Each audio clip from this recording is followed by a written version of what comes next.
ఆంధ్రప్రదేశ్ రాజధాని అమరావతి మీద కుట్ర జరిగిందని, అమరావతి మీద జరిగినటువంటి కుట్రని ఇప్పుడు ఆంధ్రప్రదేశ్ ముఖ్యమంత్రి చంద్రబాబు గారు ఛేదించగలిగారని, ఇక రానున్న 6 సంవత్సరాలలో అమరావతికి ఎంత పెట్టుబడులు తీసుకురావాలనేటువంటి ప్రణాళికల్ని చంద్రబాబు గారు సిద్ధం చేసినట్లుగా ఒక వార్త సోషల్ మీడియాలో చక్కర్లు కొడుతున్న నేపథ్యంలో ఇంతకీ అమరావతి మీద ఏం కుట్ర జరిగింది, ఆ కుట్రని చంద్రబాబు గారు ఎలా ఛేదించగలిగారు అనేది మనం విశ్లేషణ చేసుకునేటువంటి ప్రయత్నం చేద్దాం. ప్రస్తుతం మనతో పాటున్నారు ప్రముఖ రాజకీయ విశ్లేషకులు, ప్రముఖ సీనియర్ జర్నలిస్ట్ సిఎస్ రావు గారు. సార్తో మాట్లాడదాం. సార్ నమస్తే. సార్ నమస్తే. ఆంధ్రప్రదేశ్ రాజధాని అయినటువంటి అమరావతి మీద కుట్ర జరిగిందని, ఆ కుట్రను చాకచక్యంగా ఇప్పుడు చంద్రబాబు గారు ఛేదించగలిగారు అనేటువంటి వార్తలు వస్తూ ఉన్నాయి. ఏంటి సార్ అసలు అమరావతి మీద జరిగినటువంటి కుట్ర ఏంటి, దాన్ని చాకచక్యంగా ఇప్పుడు చంద్రబాబు గారు ఎలా ఛేదించగలిగారంటే ఏం చెప్తారు? ఇప్పుడు అమరావతి ప్రాజెక్టు కూలిపోవడానికి ప్రధానమైనటువంటి కారకులు ఎవరు అనేది అందరికీ తెలుసు. తెలుగుదేశం పార్టీ వాళ్ళు చాలా క్లియర్గా చెప్పేశారు. పైగా జగన్మోహన్ రెడ్డి గారు, కేసీఆర్ గారు వీళ్ళందరూ కలిసి కుట్ర చేసి ఆ ప్రాజెక్టుని కూల్ చేశారు. ఆ ప్రాజెక్టు కూలిన కారణంగా తెలంగాణలో రేట్లు పెరిగినాయి అనేది కేసీఆర్ గారు అసెంబ్లీ లోపల, అసెంబ్లీ బయట చెప్పారు. హరీష్ రావు గారు చెప్పారు. సరే, అది రాజకీయ కోణం నుంచి ఆ విధంగా చెప్పారు. దాన్ని పక్కన పెడితే అమరావతి మీద అసలు రియల్ కుట్ర చేసింది ఎవరు, రియల్గా ఆన్ పేపర్ చేసింది ఎవరు అని అంటే జగన్మోహన్ రెడ్డి గారు టీం చేశారు అనేది తెలుగుదేశం పార్టీ వాళ్ళు చెప్పేటువంటి మాట.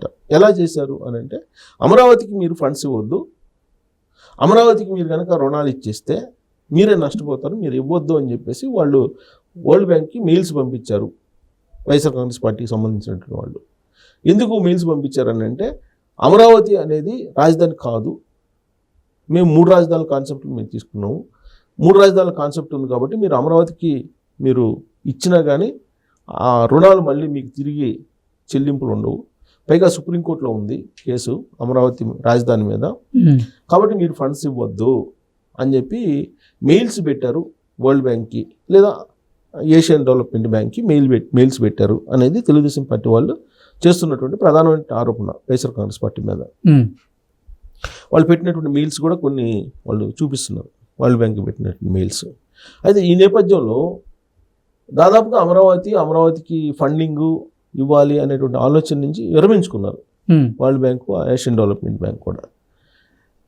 అయితే చంద్రబాబు నాయుడు గారు 4వ ముఖ్యమంత్రి అయిన తర్వాత అమరావతి రాజధాని పునర్నిర్మాణం అనేటువంటి దాన్ని తీసుకొని ఆయన ఫండింగ్ ఎలా గ్యాదర్ చేయాలి అనే దాని మీద రకరకాల ప్రయత్నాలు చేశారు.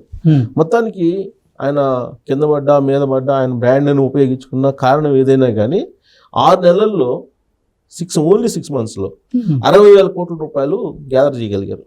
60,000 కోట్ల రూపాయలు చిన్న అమౌంట్ కాదు కదా. 60,000 కోట్ల రూపాయలు అంటే 60,000 కోట్ల రూపాయలు గ్యాదర్ చేసి అమరావతి రాజధాని పునర్నిర్మాణాన్ని బుల్లెట్ స్పీడ్ తోటి ఆయన ప్రారంభించారు. మళ్ళీ పునర్నిర్మాణ పనులు జరుగుతున్నాయి, చాలా శరవేగంగా జరుగుతున్నాయి. జంగిల్ క్లియరెన్స్ దగ్గర నుంచి ఇవాళ మనం చూస్తే ఐఏఎస్లు ఐపీఎస్లు క్వార్టర్స్ కానీ, ఉద్యోగులకు సంబంధించిన క్వార్టర్స్ కానీ, లేదా హైకోర్టుకు సంబంధించిన భవనం కానీ, లేదంటే సెక్రటరియట్ కానీ, అసెంబ్లీ కానీ, వీటికి సంబంధించినటువంటి పనులు ప్రారంభించడానికి టెండర్లు కూడా పిలిచారు. టెండర్లు పిలిచి దాదాపుగా 40,000 కోట్ల రూపాయల విలువైనటువంటి పనులకి టెండర్లని ఆల్మోస్ట్ ఫైనల్ చేస్తున్నారు సిఆర్డిఏ. మొత్తం 60,000 కోట్ల రూపాయల విలువైనటువంటి పనులను జనవరి 1 నుంచి కొత్త సంవత్సరంలో ప్రారంభించాలి అనేటువంటి ఒక లక్ష్యాన్ని పెట్టుకున్నారు.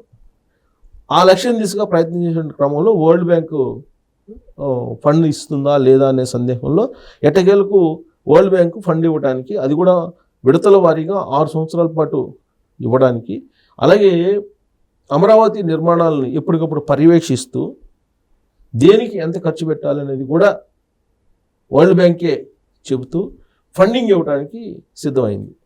ఎందుకు సిఆర్డిఏ వాళ్ళు మాస్టర్ ప్లాన్ ఇచ్చారు, ఎక్స్ప్లెయిన్ చేశారు వాళ్ళకి. వరల్డ్ బ్యాంక్ టీము ఈ మధ్యకాలంలో అమరావతిలో పర్యటించింది.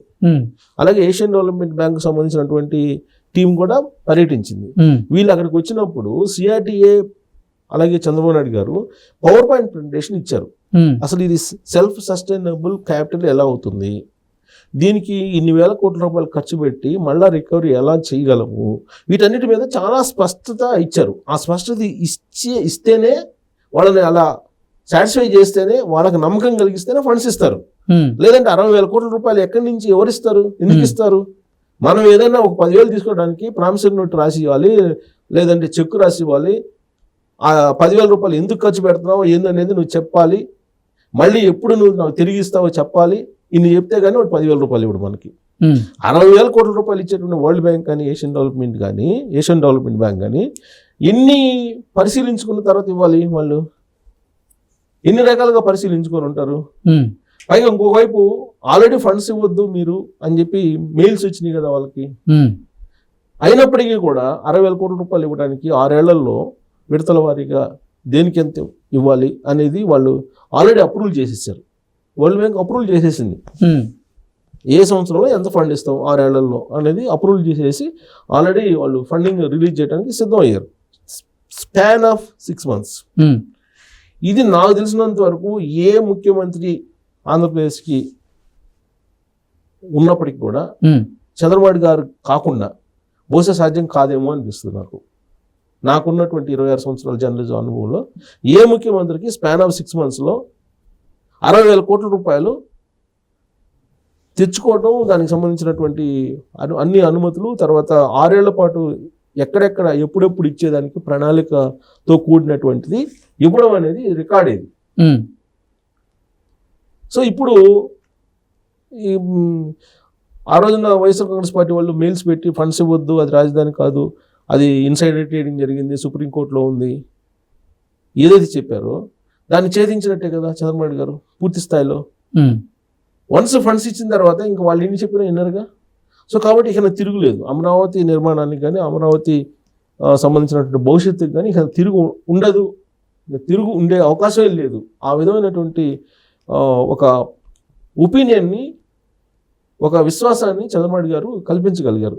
వరల్డ్ వైడ్ వరల్డ్ బ్యాంక్ కల్పించగలిగారంటే వరల్డ్ వైడ్ కలిగినట్టే. వరల్డ్ బ్యాంక్ ఫండింగ్ ఇస్తుందంటే ఎంతో పక్కాగా అన్ని చెక్ చేసిన తర్వాతనే ఇస్తుంది, ఊరికనే ఇవ్వదు. అంటే వరల్డ్ వైడ్ అమరావతికి ఒక బ్రాండ్ ఇమేజ్ని తీసుకొస్తూ ఒక విశ్వాసాన్ని, ఒక అక్కడ నమ్మకాన్ని కలిగించగలిగారు చంద్రబాబు గారు. ఇప్పుడు ఎలాంటి పరిస్థితుల్లో అవతల వాళ్ళు దీని మీద నెగిటివ్గా క్యాంపెయిన్ చేస్తున్నప్పుడు ఆ నెగిటివ్ని కాదని పాజిటివ్ యాంగిల్లో తీసుకొచ్చి తను ఏదైతే అనుకున్నారో ఆ దిశగా 60,000 కోట్ల రూపాయలని సేకరించేటువంటి దాంట్లో వేగంగా వెళ్తున్నారు చంద్రబాబు నాయుడు గారు.